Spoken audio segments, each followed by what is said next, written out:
Pastor Leo 冇睇過個成個課程嘅，不過佢嘅祈禱咧就已經帶咗一啲嘅當中嘅內容出嚟啦。今日第一課係講小組查經嘅目的、角色同埋定義啊。如果係俾老師教咧，佢就係3堂課嘅。我哋用一個堂課嘅時間咧，融合3堂課，所以大家就要啊俾心機坐定定去聽可能講得亦都會快啲啦嚇。大家睇到屏幕嗬？OK，好，第一個就係小組查經嘅目的。咁咧首先講到動機比行動重要，心態比行為重要。我哋明白咗我哋點解要參與呢個訓練，點解要去查經咧，係比我哋實際去做呢件事咧更加重要。因為當你嘅動機唔啱嘅時候咧，帶出嚟嘅行動咧就可能就會浪費啦。我哋要明白點解要咁樣做，我哋有一個好嘅心態咧，我哋所做嘅行動咧先能夠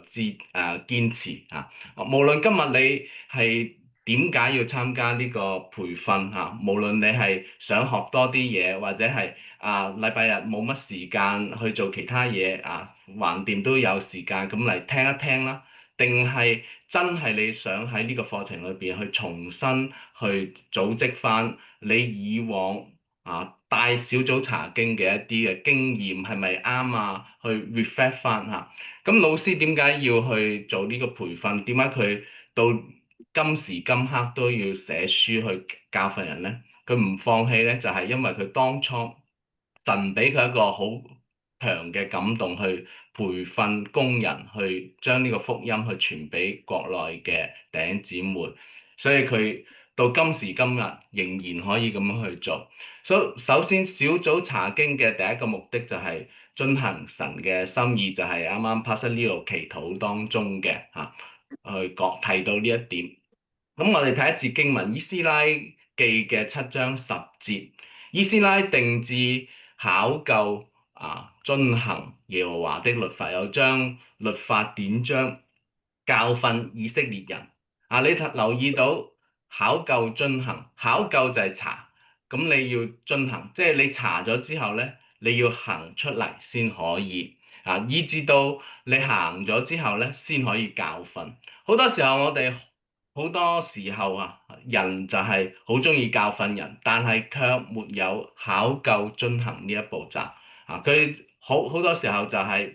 用自己嘅經驗啦，用自己聽翻嚟一啲嘢啦，就去教訓人。所以教訓之前咧，要自己要行咗出嚟自己能夠行出嚟嘅之前咧，首先要考究所以考究係為咗明白。明白咧就係為咗我哋能夠去進行，進行咧就係為咗我哋有一個榜樣去做出嚟，以至到呢個榜樣咧就可以去貼近我哋所教訓嘅內容。所以呢個係一個金三角，我哋唔單止要考究，我哋仲要進行進行咗之後就教訓，教訓完之後咧，我哋唔好停喺嗰度，我哋繼續去考究，因為自己可能有啲嘢行唔到出嚟，或者有啲嘢係教得唔係咁啱，我哋繼續去查考聖經，繼續去遵行，繼續去教訓，所以呢個係一個循環，係一生不斷要學習嘅功課。馬太福音都講咗，我哋唔好效法嗰啲法利賽人啦佢哋只能夠講，唔能夠行，所以能講不能行咧係唔好，但我哋同樣能聽不能行咧，亦都係唔好。能聽能行才之後先講，之後先係一個好嘅態度，因為我哋好清楚雅各書都講到你要行道，唔好單單聽到，所以我哋聽明白咗，聽咗明咗，我哋就去行咁聽咗明咗就要行咧，唔係話我哋聽得好清楚，明得好清楚先行，明幾多就行幾多唔好等到我哋完全明白，我哋先喐嗰陣時候，其實就冇乜用。所以我哋要不斷嘅聽，不斷嘅行，不斷嘅修正，以至到我哋聽得入心聽嘅時候咧，就簡單去聽咧，就會忘記睇咗咧，就可能會有啲印象但係行得出嚟嘅時候咧，我哋先能夠完全明白。當我哋冇病冇痛嗰陣時候，我哋聽下啊，神係有幾信實、幾保守啊，或者我哋睇到其他弟兄姊妹能夠咁樣嘅經歷，我哋都有一個印象。但係真係當自己去經歷一啲嘅患難，我哋能夠可以依靠神去行過嘅時候咧，我哋就完全明白神嘅信實、神嘅同在係幾咁寶貴啊！唔一定要我哋完全明白嘅，即係明咗幾多，我哋就行幾多啊！咁我哋行得越多嘅時候咧，明得就越多，明得越多嘅時候咧，就會行得越多。希望大家都咁認同啦。啊，咁人若知道行善咧，卻不去行咧，呢個就係一個罪，唔係單單係過失啦。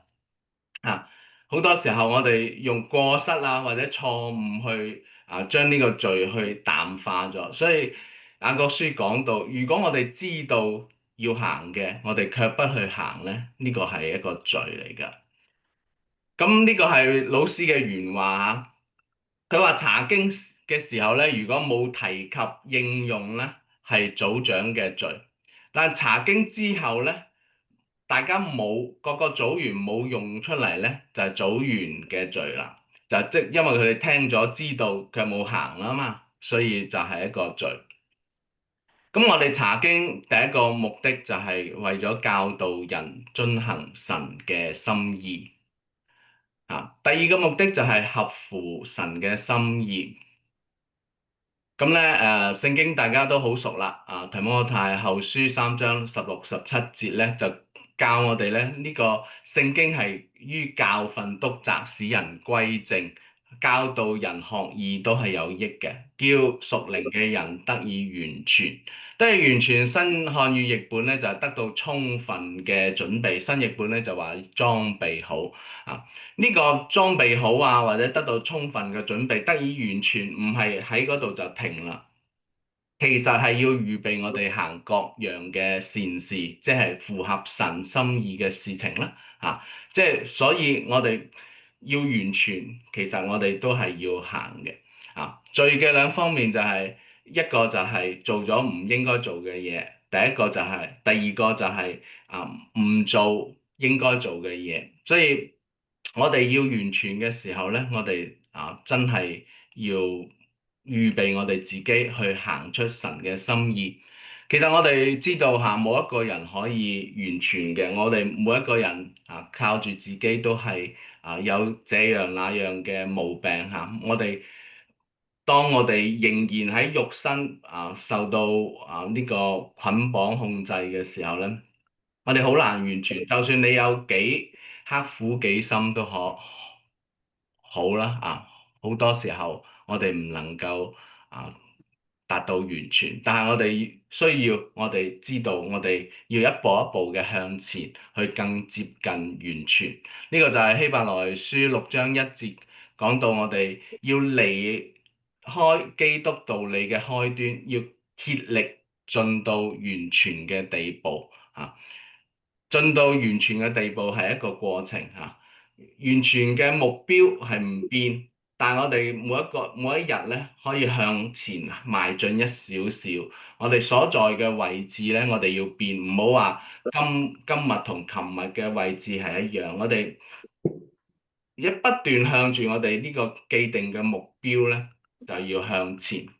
所以成功不在於我哋所在嘅地方，可能我哋離我哋嘅完全嘅地步好遠，但係咧，我哋仍然向住呢個目標去行嘅時候咧，就係肯定會有一日咧，我哋能夠更加接近呢個完全。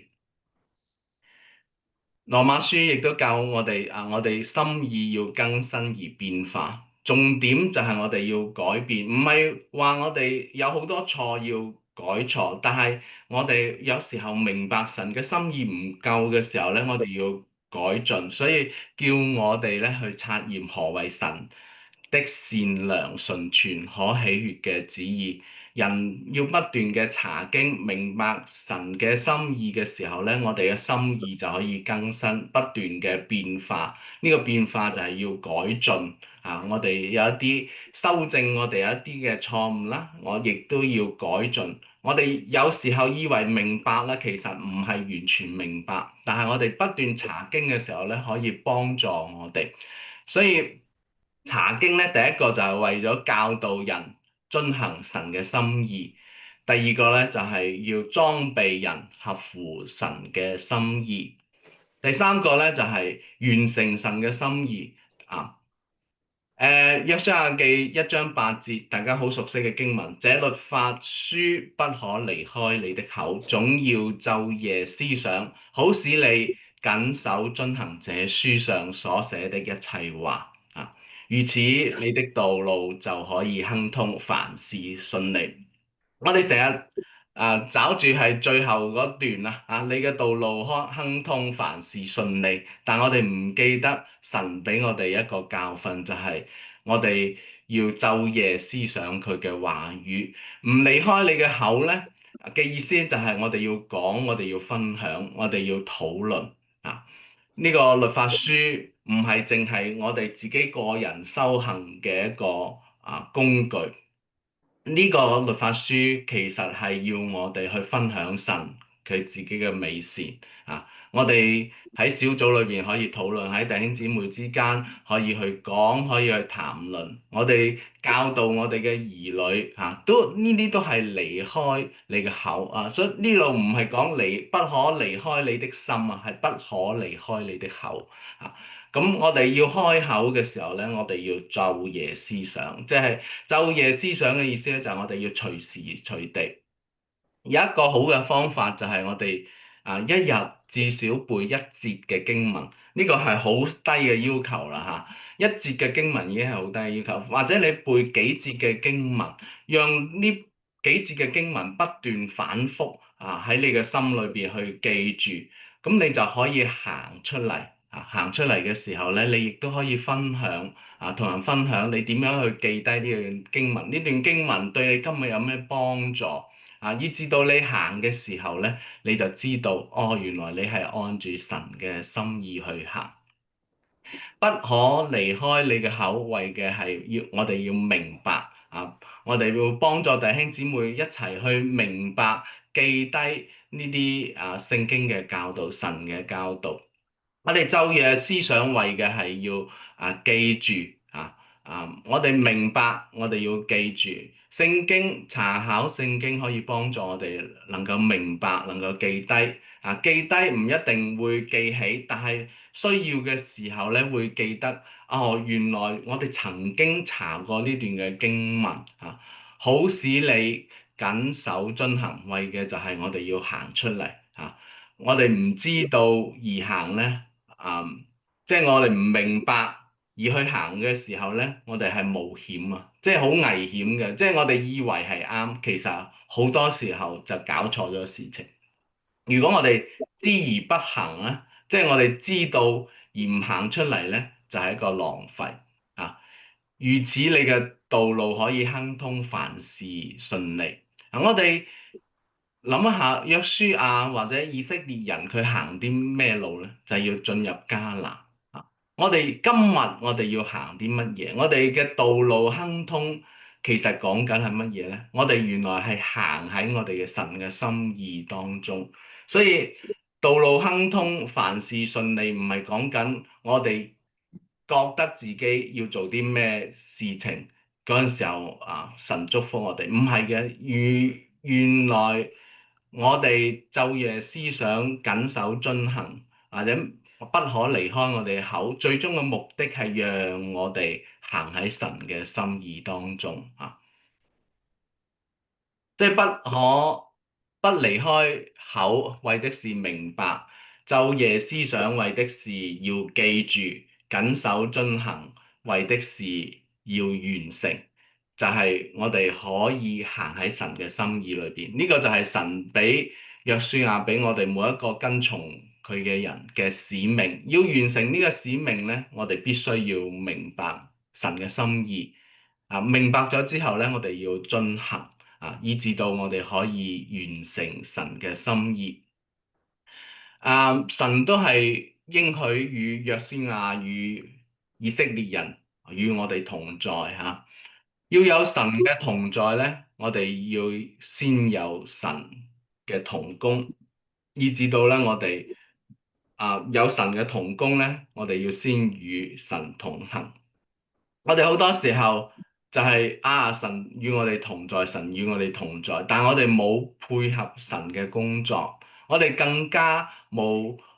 去聽或睇或者查神嘅話語，以至到我哋唔可以同神嘅同行。要完成神嘅心意，我哋要有神嘅同在，要有神嘅同工，但係條件就係我哋先與神同行。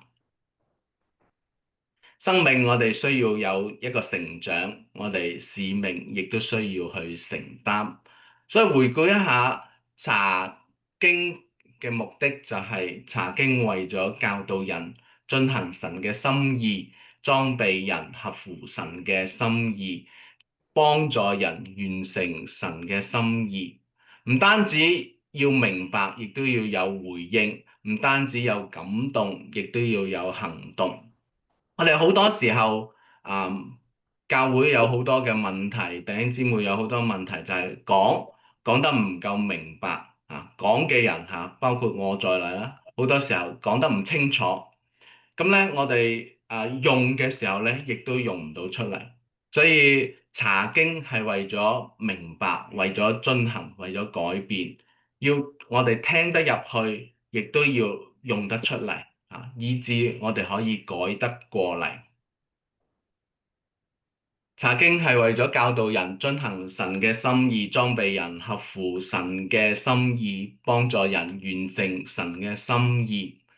一陣間我哋會考一考大家嘅點解我哋重複去提呢？就係真係我哋要知道我哋有呢個心態。因為開始我哋講咗呢個心態係幫助我哋能夠堅持去查經。係咪聖經睇過一次就搞掂呢？唔係嘅。點解我哋要常常要提大家去查經呢？就係為咗教導我哋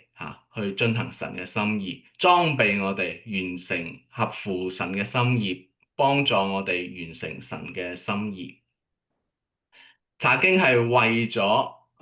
教導人更多遵行神嘅心意，裝備人更多合乎神嘅心意，幫助人更多完成神嘅心意。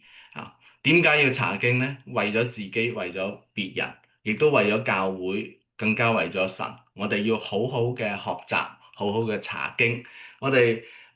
明白咗道理之後，我哋就要行出呢個道理。咁樣人就會蒙福，神就會得榮耀。佢亦都會喜悅我哋咁樣去做。第二個，我哋講到小組查經嘅作用。我哋再重複多一次，查經係為咗教導人更多遵行神嘅心意，裝備人更加合乎神嘅心意，幫助人更加能夠完成神嘅心意。查經嘅作用咧，有讀經查經，有個人同埋群體。大家睇下呢個圖畫啦。聖經就喺中心，我哋唔變噶啦。咁咧，個人嘅時候咧，我哋可以去讀經。小組嘅時候，我哋會查經。喺一個群體嘅，無論係主日學或者講道咧，我哋係講經。所以小組查經嘅作用咧，就喺啱啱喺度中間，佢哋介乎喺個人讀經同埋群體講經嘅中間。小組查經咧，就有異於個人嘅讀經，亦都同埋群體嘅講經咧係有所不同。個人讀經咧，我哋注重喺個人，比較個人化，我哋好少有交流，或者我哋同神有交流。不過我哋好少會同其他人去交流，因為咁樣嘅時候咧，我哋可能會忽略咗我哋一啲嘅盲點，唔能夠突破我哋個人嘅一啲嘅經驗、習慣嘅一啲思維模式嘅框框。群體講經咧係單向性嘅，我哋聽眾或者係我哋主日學裏邊嘅弟兄姊妹咧，只有取捨。我聽到我明白到我就袋咗落袋嚇。唔明白嗰啲佢又冇機會去問，冇機會去參與，以至到咧佢嗰個領受性同埋承載能力咧就係比較少。有時候一個主日學或者一個講道，你能夠記得一點已經係好好㗎啦嚇。過咗一個星期之後，可能乜都唔記得晒都得嘅。但係小組查經嘅時候咧，由於你有一啲嘅生命嘅分享，弟兄姊妹有一啲嘅真實嘅經驗或者係事例嘅時候咧，可能你記得會更加清楚啊。但係咧我哋亦都知道啦，小組查經嘅時候咧，亦都可以幫助我哋更加去集思廣益。有時候自己諗唔到嘅問題，當聽我哋弟兄姊妹嘅分享嘅時候咧，俾我哋一個 inspiration，即係幫助我哋更加能夠思考更多嘅嘢。好多時候我哋個人查經嘅時候咧，我哋有啲嘢睇唔到就係睇唔到噶啦。但係喺小組查經裏邊咧，我哋可以透過呢個群眾嘅動力讓我哋可以進入到神嘅話語裏邊更深。所以我哋點解去鼓勵弟兄姊妹咧，可以有小組嘅活動，特別喺小組裏邊咧，我哋願意大家去更多去查考聖經同埋分享我哋嘅一啲嘅睇見嚇。一個人咧好難行得遠嘅一個人咧行唔起身啦，一齊行嘅時候咧，我哋就會行得到大家可能仲記得舊年我哋一齊去秋遊啦，大家開始聽到要行3個幾鐘咁樣，即係有快有慢，最慢行3個幾鐘行唔到行唔到咁但係我哋一齊行。一齊去有交流分享行下行下就會變得好輕鬆，所以我哋亦都有弟兄姊妹去鼓勵啦。你行到嘅行到嘅，咁我哋有啲弟兄姊妹，我哋就可以行晒成個圈。行唔晒嘅，其實佢哋行得亦都係差唔多因為佢哋行到差唔多一半，再翻轉頭，其實亦都係行到差唔多嘅一個路程。所以群眾嘅動力係好重要嘅大家好熟悉嘅傳道書嘅經文，我就唔再多講啦兩個人總比一個人嘅好，係咪所以我哋知道有弟兄姊妹同我哋一齊去行嘅時候咧，我哋就更加會有嗰個信心同埋有個動力。單獨唔係清高合群亦都唔係軟弱。我哋好多時候唔選擇合群咧，就係我哋驚有群眾嘅壓力即係大家都咁做，我唔做咧，就似乎好似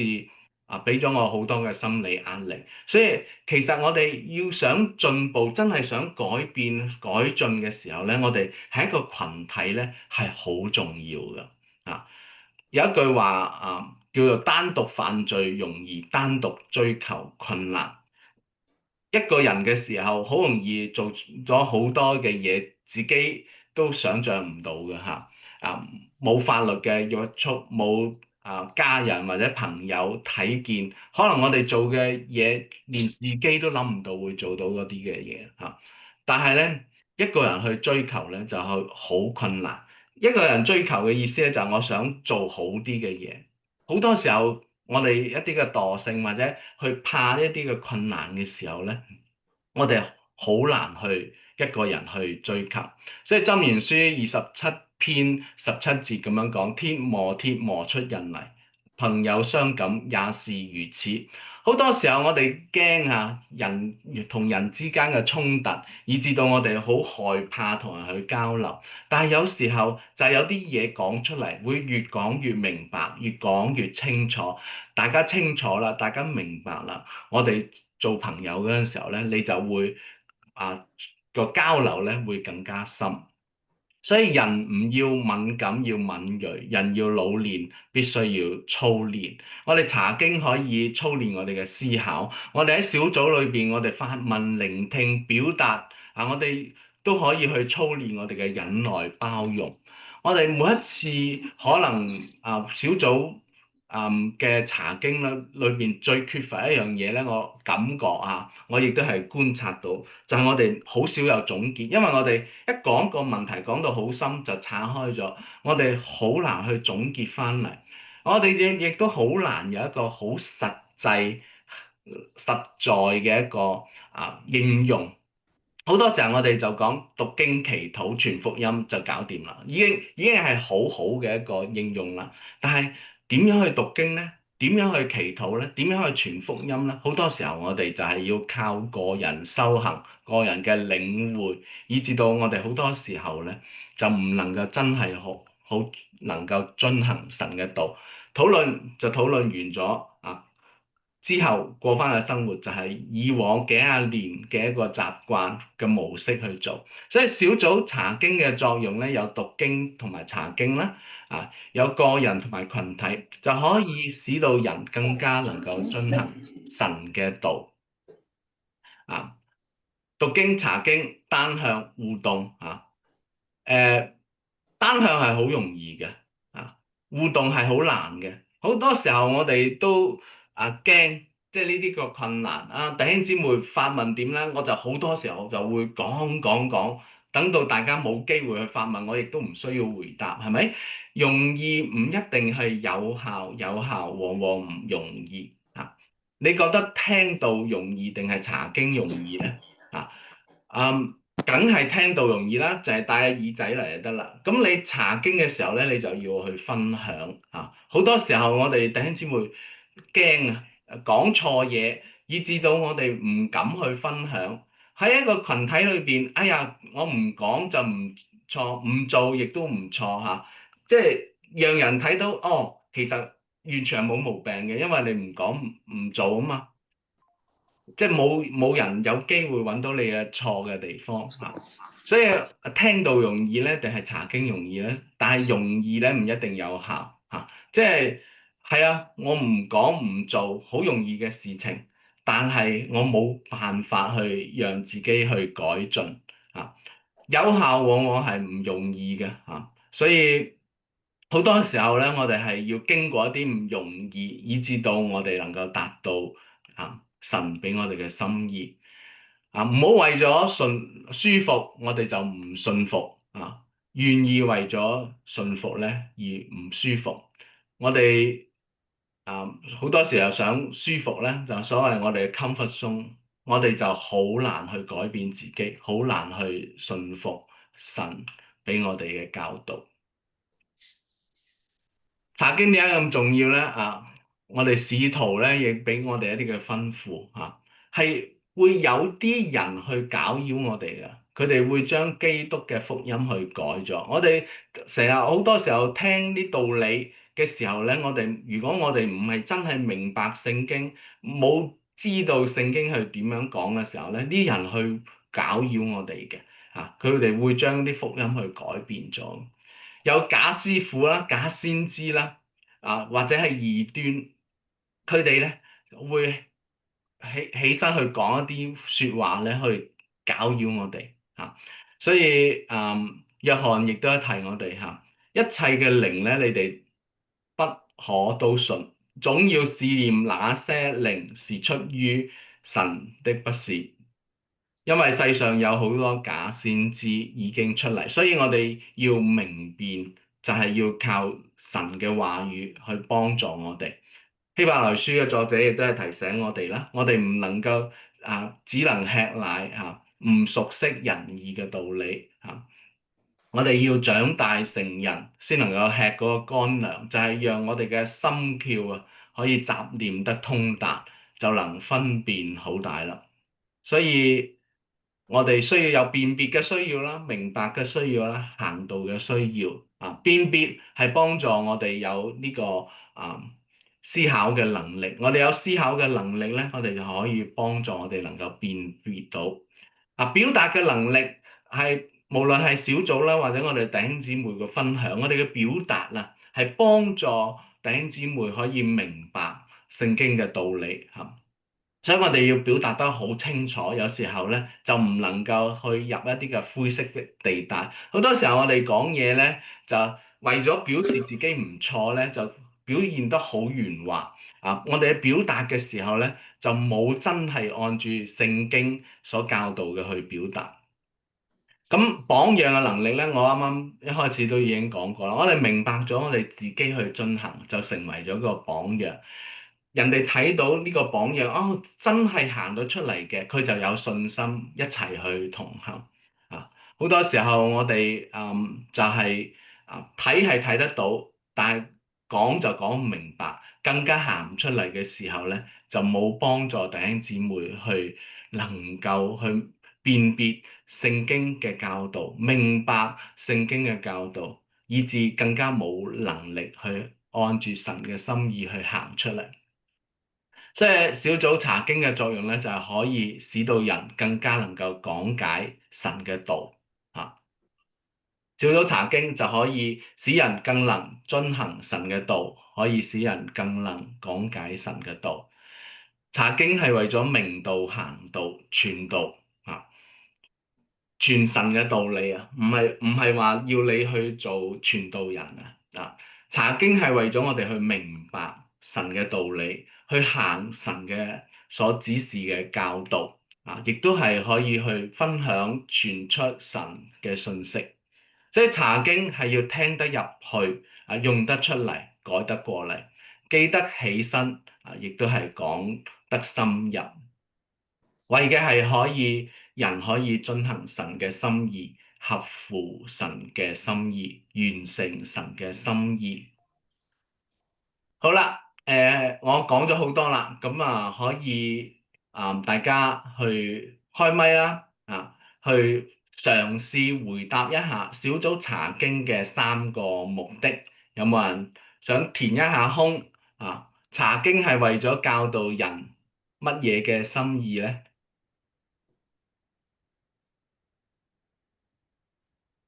我試下好冇？嗯。進行嘅。進行神嘅心意，冇錯，係多謝 Ivy。唔使。查經係為咗明道，明道係為咗乜嘢咧？有冇其他弟兄姊妹嘗試一下？考究。誒誒，一個一個嚟，邊個講考究嘅 Ivy 考？Ivy，究。明道係為咗考究，行道，唔係太啱啊！考行道啊，究係為咗明道，咁就啱啦。啊，第二個係邊個講？Sharon 講啊係啊， ？Sharon 講行道，冇錯。明道明白咗道理咧，就係要我哋行出神嘅心意嚇。好，查經係為咗裝備人乜嘢嘅神嘅心意咧？有冇弟兄姊妹願意嘗試一下？合乎。合乎冇錯，好Jasmine 多謝你。查經係為咗改變，改變係為咗乜嘢？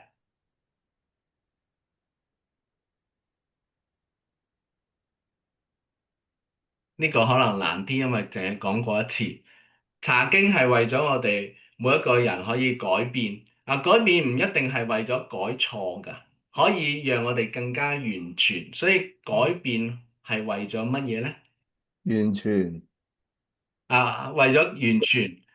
冇錯，就係，但我哋冇一個人可以達到完全嘅，但係我哋一日一日嘅進步，所以改變咧係為咗我哋可以點樣啊？改變係有兩個方向嘅，一個係改錯啦，我哋大家都知道啦，改變就係讓我哋唔做錯嘅嘢啊。另外一個方向咧，就係因為呢度有個完全嘅目標，我哋而家喺呢度，我哋每日係點樣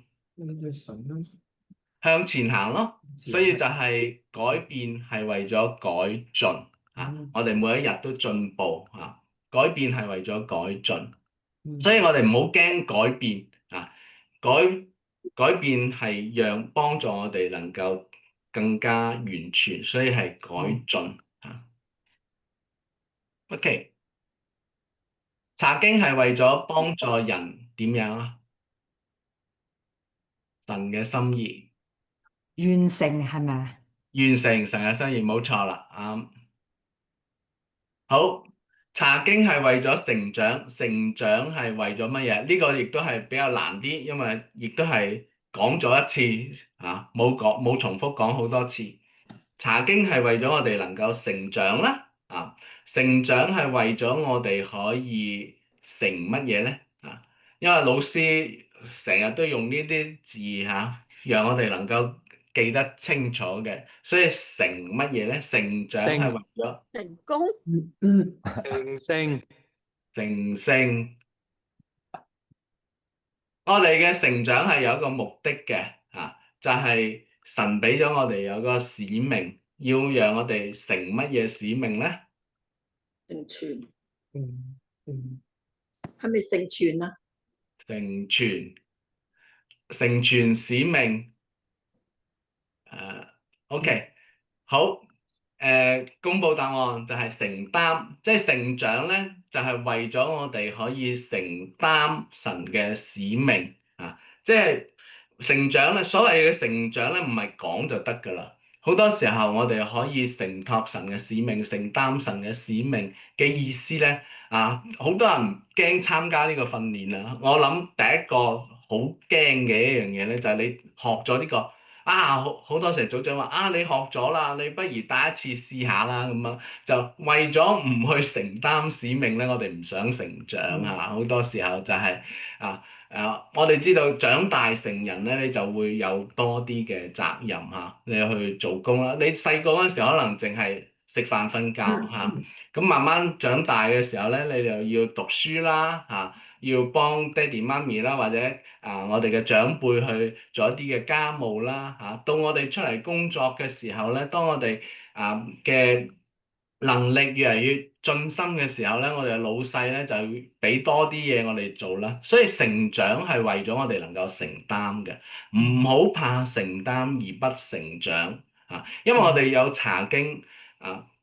我哋明白咗神嘅道理，我哋亦都行咗神嘅道理嘅時候咧，我哋行喺神嘅心意裏邊咧，知道神俾我哋一個使命，就係點將佢嘅福音傳講出去嘛。所以我哋嘅律法書係唔離開我哋嘅口，我哋唔係淨係埋喺個心裏邊，我哋仲要去講去分享。我哋所以成長咧係為咗我哋去承擔神嘅使命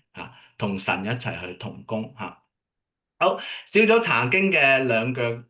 個嘅作用小組查經我哋分為乜嘢讀經、乜嘢查經、乜嘢講經咧個人讀經、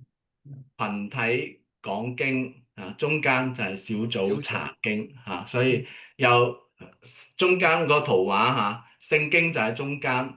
跟住咧就係個人我哋去讀經再上邊咧就係小組去查經。呢個小組唔一定係我哋所講嘅粵語堂嘅幾個小組嘅，其實你可以揾幾個熟悉嘅弟兄姊妹一齊去查經都可以㗎所以呢個訓練再講一次，唔係淨係為咗培訓組長亦都唔係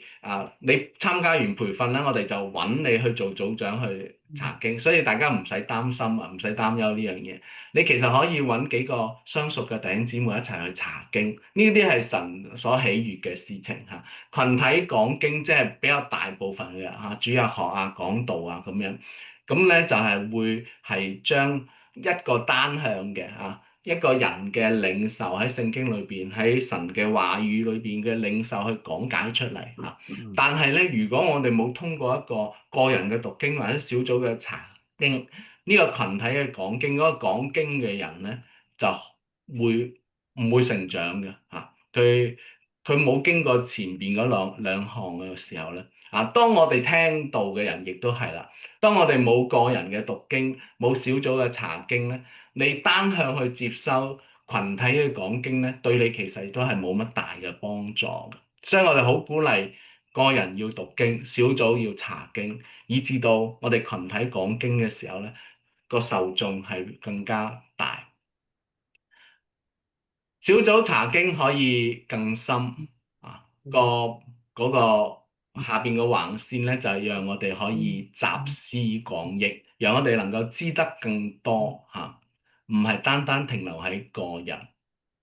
小組查經可以更深，就係讓我哋有一個群眾嘅動力，以至推進我哋行得更好。好啦，呢個單獨不是乜嘢啊？合群不是乜嘢？有冇人想試下咧？清高，啱，合群不是乜嘢啊？軟弱，啱，哇！你哋都聽得好清楚，感恩吓。單獨乜嘢容易？單獨乜嘢困難？犯罪，單獨容易犯罪。單獨犯罪容易，單獨乜嘢困難？追求困難。啊，好好好。咁咧，容易不一定有效，有效往往不容易啊！呢度不要為咗乜嘢而不乜嘢咧？願意為咗乜嘢而乜嘢咧？記得乜嘢話你舒服好似啊？舒服。啊舒服同埋順服嚇。如果你想順服，一定係唔係咁舒服噶啦啊！無論你要擺個人嘅時間精力啦，感情落去啦，都係唔係咁舒服噶嚇。咁但係咧，唔好為咗舒服而唔去順服神嘅心意。小組查經係可以使人更能進行神嘅道啦，我哋講咗好多次啊，可以使人更能乜嘢啊？遵守啊，第一個係遵行啦，冇錯。第二個係乜嘢咧？明白，明白，明白神嘅道。遵行，第一個係遵行，第二個係講解。講解冇錯啦，講解已經講得啱啦。查經係為咗明道、行道、傳道。查經要聽得入去，用得出嚟，改得過嚟，記得起身，亦都講得開嚟。為嘅係可以遵行神嘅心意，合乎神嘅心意，完成神嘅心意。但係一定要有人可以講解神嘅道，我哋先能夠查到。所以查經唔係為咗我哋個人修行可以做得好啲，亦都係要將神嘅道可以講得開嚟讓人更加聽到神嘅，能夠聽到神嘅道，更加明白神嘅道。好，到呢度有冇問題？如果冇問題咧，就去第三個，有冇？會唔會講得太快或者點？有冇問題？大家好明白佢嘅目的，佢嘅意義啦。而家就講咩叫做小組查經啊？咁呢個定義咧喺公欲善其事，我一陣間會發呢本書，但係咧呢本書咧大家睇一睇，有一個好重要嘅注釋喺度我發俾大家咧，我係問過徐老師嘅。我話我喺教會裏邊有呢個訓練，可唔可以將呢本書發俾大家？佢係授權咗俾我係可以嘅，但係僅限於參加呢一次主日學課程又好，培訓課程又好所以如果你要發俾其他人，你覺得呢本書好好你想分享俾其他人咧，你問過我先我再問一問徐老師因為畢竟呢個係佢花嘅心血啦，同埋咧呢本書我講一講咧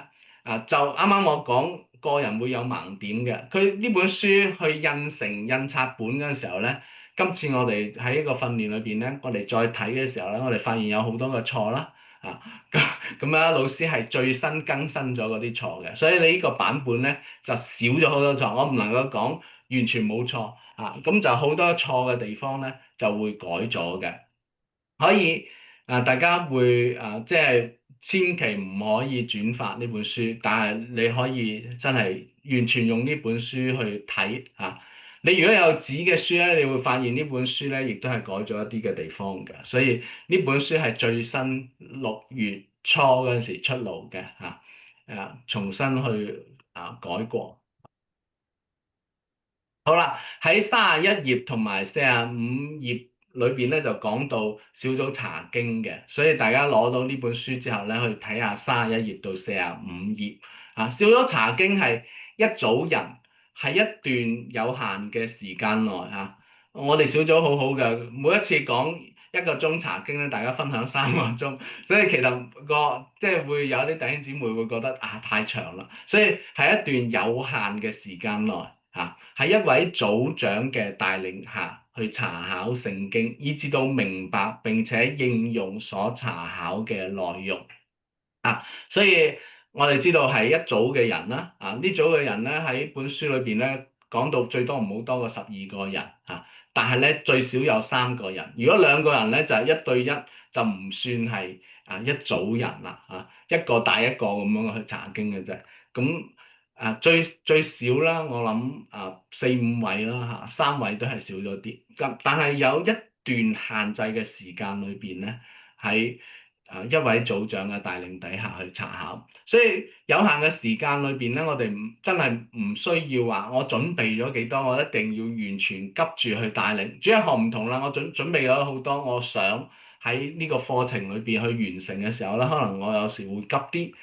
但係喺一個小組查經嘅時候咧，你查唔完咪約個時間再查咯。所以你可以喺一段有限嘅時間裏邊咧，去查得深入啲、明白啲，以至到你個應用咧，亦都可以帶到出嚟所以一組人咧，人少與人多小組與分組3到12人一組，咁人多啦，你咪可以分2組咯。我知道以前有啲小組嘅聚會無論係以利沙或者巴拿巴都好，佢超過一定嘅人數咧，佢分係大家一齊唱詩，但係真係查經嘅時候咧，佢就會分成2組去查經咁樣，咁就效果就會好啲。嘅大家每個人嘅分享嘅機會會多啲所以咧，我哋可以考慮分組，如果人太多嘅時候。喺一段嘅有限嘅時間裏邊，我都講咗啦，有時候太短，有時係太長半個鐘嘅查經應該係太短啦比較適合嘅咧1個鐘或者1個半鐘咁上下唔好太長我哋亦都有選擇性我哋喺個時限同埋我哋選擇要分享嘅少啲個時間短啲，我哋問嘅問題會少啲，分享嘅問題會少啲但係咧，我哋會可以好深入去分享咁樣，或者我哋選擇經文就唔好咁長啦短啲嘅經文咁樣我哋組長嘅責任咧，呢個組長嘅帶領，佢嘅責任咧就係要帶出經文嘅內容，要講到經文去講乜嘢呢個係第一個責任。第二個責任咧就係帶出小組嘅組長嘅意思咧，就係為咗分組去準備啦。你唔單止淨係講解聖經嘅經文內容咁簡單，你仲要可以培養到有將來可以我哋分組嘅時候咧有組長。我哋教會有個特色我哋就係有一班嘅弟兄姊妹好成熟、好成長有一班嘅弟兄姊妹咧喺我哋教會裏邊長大、認識主、開始查考聖經，咁咧變咗好多時候咧，我哋會你因為你好熟聖經或者你信主好耐，不如你帶啦。咁好慣性咧，就係嗰個人一路去帶落去，就冇帶出去新嘅組長。所以一個組長嘅責任咧，就佢能夠唔單止帶出經文嘅內容，亦都係可以帶出小組嘅組長為到係小組成長嘅時候咧，有組長可以出嚟去帶小組嘅查經。帶領嘅內容咧係可以帶領經文嘅查考，亦都係帶領組員嘅成長。咁小組先係可以真正嘅成長唔好淨係單單去入咗聖經裏邊講乜嘢，而冇跳翻出嚟去幫助每一個組員去成長。查考聖經咧唔係個人嘅睇法亦都唔係主觀嘅經歷，係要根據基本嘅解經原則，去基於聖經嘅基要真理咧去查考聖經唔係話我認為點樣我經歷係點樣就係決定咗我查經嘅內容。查考聖經係翻去基本法，就係呢本聖經去根據佢嘅解經嘅原則同埋基要真理咧，去幫助我哋點樣去查考聖經。喺49到60頁裏邊咧就講到呢件嘅事情。我哋嘅結論唔好錯啊！好多時候我哋神係偉大嘅，呢個結論係冇錯嘅，但係我哋過程同埋方法亦都係要對。係咪呢段聖經講嘅內容？呢段聖經講嘅神係點樣嘅？係咪我哋隨便出個結論唔錯就得咧？唔係，我哋要透過呢段嘅經文去講解、去查考，以至得出嚟嘅結論係啱。我哋過程同埋方法亦都係啱，唔單止個道理係啱啊，我哋嘅解經嘅原則方法都係要正確。明白應用，明白咗乜嘢，我哋就有乜嘢應用唔好單單係明白而冇應用。聖經教導我哋嘅係乜嘢我哋要做嘅事情係乜嘢呢個都係我哋需要去留心留意嘅。喺45頁有一個圖表我哋睇到係一組人啦喺一位帶領者嘅底下啦，喺一段有限嘅時間裏邊查考聖經並且查考唔係淨係經文嘅內容，我哋要明白同埋應用。人嘅本性就喺呢邊嘅，我哋會注重個人嘅表現啦，部分嘅討論比較片面啲我哋個組長咧會親力親為，一力承擔所有嘅事情咁即係組長係好盡責，但係咧佢冇去幫助組員去成長。我哋喺一段嘅時間裏邊咧，可以好貪心去做一啲要查考好多嘅嘢以至到我哋失衡有啲嘢講解好深入，但係有一啲嘢咧就有一啲真係嘅重點咧，我哋冇找住我哋常常以人嘅話嚟代替神嘅話啦，以經歷代替真理咁咧，我哋好多時候咧就係唔願意改變啦因為我哋明白咗冇應用咧，就係唔願意去改變我哋亦都好快去得出一個結論好多時候我哋甚至乎咧，我哋預備查考聖經嗰陣時候咧，我哋會睇好多嘅參考書，甚至係一啲嘅名目嘅一啲嘅講道從佢哋嘅講道裏邊，佢哋得嘅結論，我哋就攞咗嚟用做呢個結論。好多時候咧，我哋唔係真係自己去查考，我哋亦都係有時候咧就係定咗呢樣嘢就呢樣嘢啦唔改，冇真係翻去經文裏邊睇下神嘅話語係點樣改變。咁我哋要努力嘅方向就係我哋全組去互動啦，因為我哋係一組人我哋會分配分攤工作咁有人帶食物，有人帶祈禱，有人帶唱詩咁當然係好多時候就按恩賜啦冇恩賜嘅人，你分配咗俾佢就按俾咗佢壓力啦。咁我哋可以分配分攤根據弟兄姊妹佢嘅恩賜啦，佢嘅能力去做一啲嘅事情，但我哋會俾機會大家輪流去做，亦都係俾有恩賜嘅人去更加去成長按住佢嘅恩賜去成長咁所以有查經嘅恩賜嘅時候咧，我哋培養佢做一個查經嘅組長我哋亦都要集中全面啦，喺一段嘅時間裏邊咧，我哋集中喺經文裏邊嘅內容好多時候我哋想透過好多其他嘅經文去支持我哋嘅論點變咗係我哋跳晒出去。或者我哋考慮一下，就喺呢段嘅經文裏邊，我哋揾唔揾到我哋想揾到一啲嘅答案以經為本嘅意思咧，就係我哋唔好跳去一啲人嘅話無論佢係名目都好我哋翻去聖經裏邊睇下聖經點樣講。我哋真誠順服就係我哋明白咗，我哋就要制定一啲嘅計劃，一齊嘅小組去行。因為講緊係一個研經嘅金三角嚇，即係三個支點，就係第一個就係聖經裏邊咧有一個準確無誤嘅內容，聖經係冇錯嘅啊，神嘅話語係真實嘅，係我哋唔能夠加唔能夠減啊，呢個內容係非常之重要。但係咧，我哋亦都要有一個正確普遍嘅教導啊，要適合呢個群體嘅教導咧，好容易。但係我哋點樣喺呢個內容裏邊去揾到一個教導咧，就係神佢自己嘅心意咧啊，所以係一個正確普遍嘅教導，唔係淨係我哋框子裏邊睇到我哋自己我哋要總結一個正確普遍嘅教導，以至能夠教到更多嘅人但係應用裏邊咧，我哋就要喺呢個群體裏邊啦。我哋呢個群體裏邊，按照我哋弟兄姊妹嘅需要，我哋有冇具體能行嘅應用？好啦，